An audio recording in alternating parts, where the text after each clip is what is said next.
Today new topic is the sliding filament model of muscle contraction. तो ये जो muscle contraction का model पेश किया था एक साइंटिस्ट ने, जिसमें उसने बताया था कि ये जो एक्टिन मायोसिन फिलामेंट्स हैं वो स्लाइड करते हैं, तो इसी को इसने एक्सप्लेन किया था। उसी को हमने कहा the sliding filament model of muscle contraction. तो चले देखते हैं क्या कह रही है book. The sliding filament model of muscle contraction put forward by Huxley and Jean Hanson. तो ये इन दो साइंटिस्ट ने ये मॉडल दिया इन 1954 में। अकॉर्डिंग टू दिस थ्योरी, ये थ्योरी क्या कहती है, व्हेन सार्कोमेयर शॉर्टन्स, जब सार्कोमेयर शॉर्ट होती है, the thick and thin filaments do not themselves change their length. ये जो थिक और थिन फिलामेंट यानी एक्टिन और मायोसिन, ये अपनी लेंथ चेंज नहीं करते बल्कि शॉर्ट हो जाते हैं। They just slide one another, एक दूसरे के ऊपर स्लाइड होंगे ये, with the thin filaments moving toward the centre of the sarcomere. और ये जो थिन फिलामेंट्स थे वो सेंटर में क्या होंगे, मूव होंगे फ्रॉम बोथ एंड्स, दोनों साइडों से। एज दिस अकर्स, जो ही ये होता है, the H zone and I zone get narrower, H I narrow करीब आ जाएंगे, the region of overlap widen, इस तरह ओवरलैपिंग ज़्यादा होगी। जेड लाइंस मोर क्लोज आएंगे टुगेदर, जब ये जेड लाइंस क्लोज होंगे तो ये याद रखिएगा शॉर्ट कर देता है वो सार्कोमेयर को। अब इसकी स्टेजेस हैं मॉडल की। तो पहला है क्रॉस ब्रिज साइकिल। ये साइकिल उस वक्त बिगिन होता है, शुरू होता है, when muscle fibres stimulated by receiving the nerve impulse and motor end plate. Motor end plate वो जो जगह थी मसल में, वहाँ पे नर्व इम्पल्स आएगी, कोई मैसेज आएगा, फिर वो उस मसल फाइबर को स्टिमुलेट करेगा। Motor neuron release a neuro transmitter, ये स्टिमुलेट होते ही वहाँ एक केमिकल आएगा, न्यूरो ट्रांसमीटर एक केमिकल होता है जिसे हमने कहा acetylcholine. That opens proteinaceous gateways in T tubules के पास, फिर यहाँ प्रोटीन्स आएंगे, ये गेटवे होगा, दरवाज़ा होगा जहाँ से प्रोटीन आएंगे। देन इन सार्कोप्लाज्मिक रेटिकुलम, फिर वहाँ सार्कोप्लाज्मिक रेटिकुलम क्या करेगा, to release the stored calcium ions, उसके पास जो स्टोर्ड कैल्शियम आयंस थी वो रिलीज होंगी, निकलेंगी, और इस तरह मसल कंट्रैक्शन इनिशिएट होती है या स्टार्ट होती है। The calcium ions are release, इस तरह कैल्शियम आयन रिलीज होंगे एंड बाइंड टू ट्रोपोनिन, वो जो ट्रोपोनिन थिन फिलामेंट था वहाँ आके ये बाइंड हो जाएंगे। This binding depolarize tropomyosin along the actin filament के पास ट्रोपोमाइसिन डीपोलराइज होगा यानी टूट जाएगा, विच इन टर्न ट्विस्ट, इसकी वजह से वो ट्विस्ट होगा, डबल हो जाएगा एक दूसरे के साथ, एंड एक्सपोज, इस तरह मायोसिन बाइंडिंग साइट्स नज़र आएंगे लोकेटेड ऑन एक्टिन मोनोमर्स के पास। In the next step myosin head rises by getting energy from ATP, next step में जो ही मायोसिन एनर्जी गेन करेगा हेड बाहर आएगा। व्हेन बाइंड एटीपी, जब एटीपी इसके साथ मिल जाएगी ये एडीपी में कन्वर्ट हो जाएगा एडेनोसिन डाइफॉस्फेट में, and phosphate bye enzyme ATPase, वहाँ एक दूसरा एंजाइम आएगा यानी एटीपेज जो कि फॉस्फेट में कन्वर्ट करेगा। इसकी वजह से क्या होगा, this cause myosin head to extend, फिर ये मायोसिन हेड एक्सटेंड होगा and attach to the binding site of actin, and both इस तरह एक्टिन के साथ ये बाइंड हो जाएगा, बोथ एक्टिन एंड मायोसिन। फिर इस तरह ये दोनों जो एक्टिन और मायोसिन फिलामेंट्स क्रॉस लिंक्ड होंगे एक दूसरे के साथ, क्या होंगे, cross link to form a cross bridge, और इसी को हम क्या कहते हैं, क्रॉस ब्रिज स्टेट कहा जाता है। ये आप देख सकते हैं यहाँ। The action called power stroke, एक दूसरा होता है पावर स्ट्रोक स्टेट। इसमें क्या होता है, triggered allowing myosin to pull the actin filaments toward M line, ये एम लाइन की तरफ एक्टिन फिलामेंट को खींचेगी, thereby shortening the sarcomere, इस तरह सार्कोमेयर क्या हो जाएगा, शॉर्ट हो जाएगा यानी साइज छोटा होगा। ADP and phosphate release during power stroke, ये पावर स्ट्रोक में एडीपी क्या होगा, रिलीज होगा और फॉस्फेट। फिर myosin remains attach to the actin, अभी तक मायोसिन के साथ ये अटैच होगा। New molecule of ATP binds, फिर वहाँ एक नया मॉलिक्यूल आएगा, वहाँ एटीपी आएगी। फ्रीइंग द मायोसिन, फिर इस तरह मायोसिन फ्री हो जाएगा। Have been unbound from actin, फिर ये उससे अलग हो जाएगा एक्टिन से। Myosin head resumes their starting position, फिर वो अपनी दोबारा स्टार्टिंग पोजीशन देगा। And ready to begin new sequence of actin binding, फिर वो यहाँ एक नया सीक्वेंस एक्टिन का आएगा। The presence of further calcium ions will trigger a new concern, फिर यहाँ जो ही कैल्शियम आएंगे तो यहाँ एक न्यू साइकिल शुरू हो जाएगा। ये क्रॉस ब्रिज लेवल था। दूसरा है relaxation.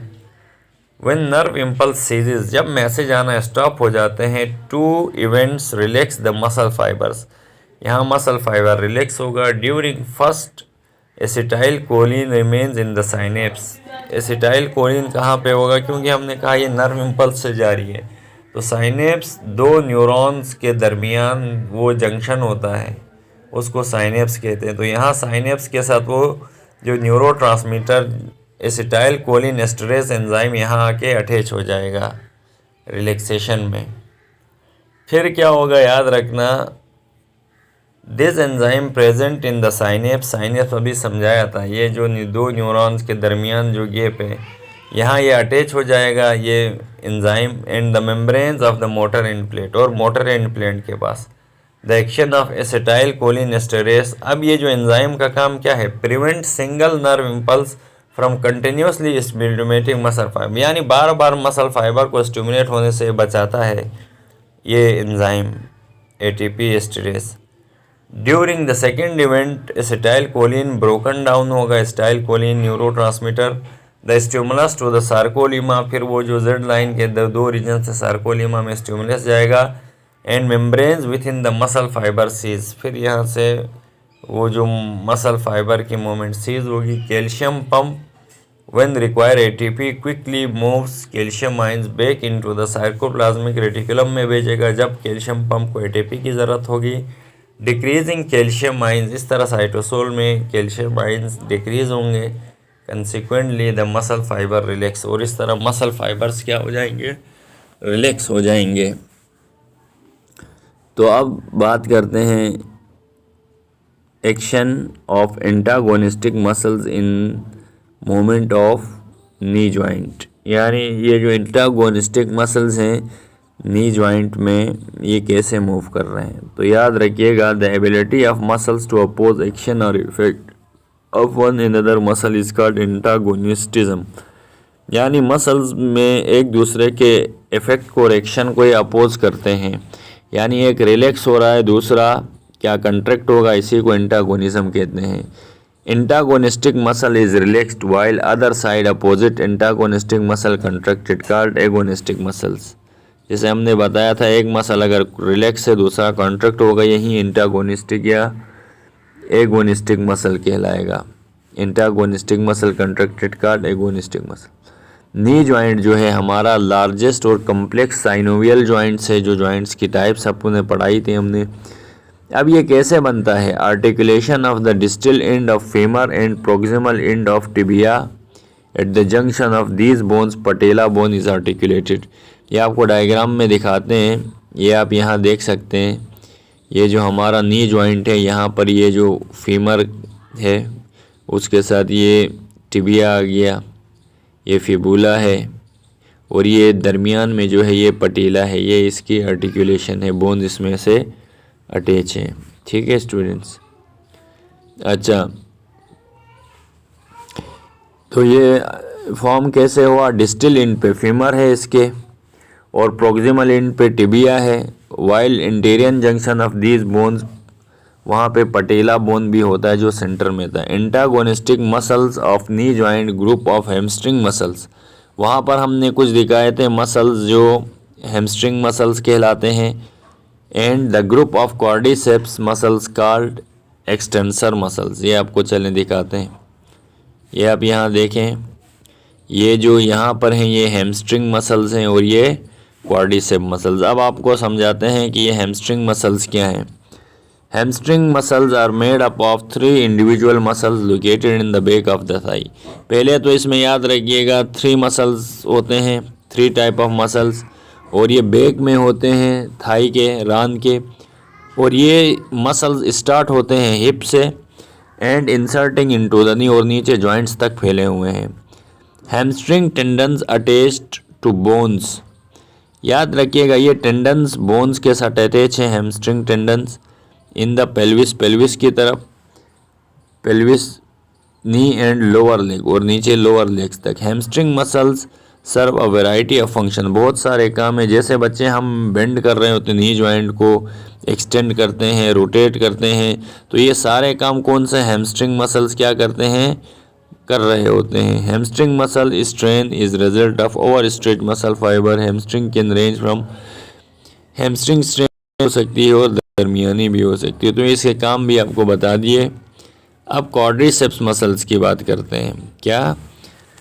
Quadriceps is made up of 4 different muscles. ये 4 डिफरेंट मसल्स से बने हैं in the interior of the thigh, और ये आगे पाए जाते हैं इंटीरियर साइड पे, जबकि वो बैक में पाए जाते थे। Quadriceps is a hip flexor and knee extensor. इसको हिप फ्लेक्सर, नी एक्सटेंसर कहा जाता है। They form main bulk of the thigh. Thigh का ज़्यादातर हिस्सा किस पे मुश्तमिल है? क्वाड्रिसेप्स पे। और इनको most powerful muscles in the body भी कहा जाता है। क्यों कहते हैं? देखें, क्योंकि ये हमारे बॉडी में बहुत पावरफुल फंक्शंस कर रहे होते हैं। जैसे बच्चे किकिंग करते हैं, जंपिंग, साइकिलिंग, रनिंग, इनके लिए बहुत ज़्यादा पावर चाहिए मसल्स, वरना डैमेज होने का ख़तरा हो सकता है। तो ये क्वाड्रिसेप्स पावरफुल मसल्स हैं इन द बॉडी। क्यों है? क्योंकि quadriceps primarily active in kicking, jumping, cycling, running, तो इस वजह से इनको कहते हैं पावरफुल मसल्स। तो स्टूडेंट्स, ये आपको आज हमने समझा दिया कि sliding filament model of muscle contraction किसने दिया, फिर क्रॉस ब्रिज साइकिल समझाया, उसके बाद रिलैक्सेशन, और फिर एंटागोनिस्टिक मसल्स यानी नी जॉइंट में जो मूव कर रहे हैं वो भी हमने आपको समझा दिया।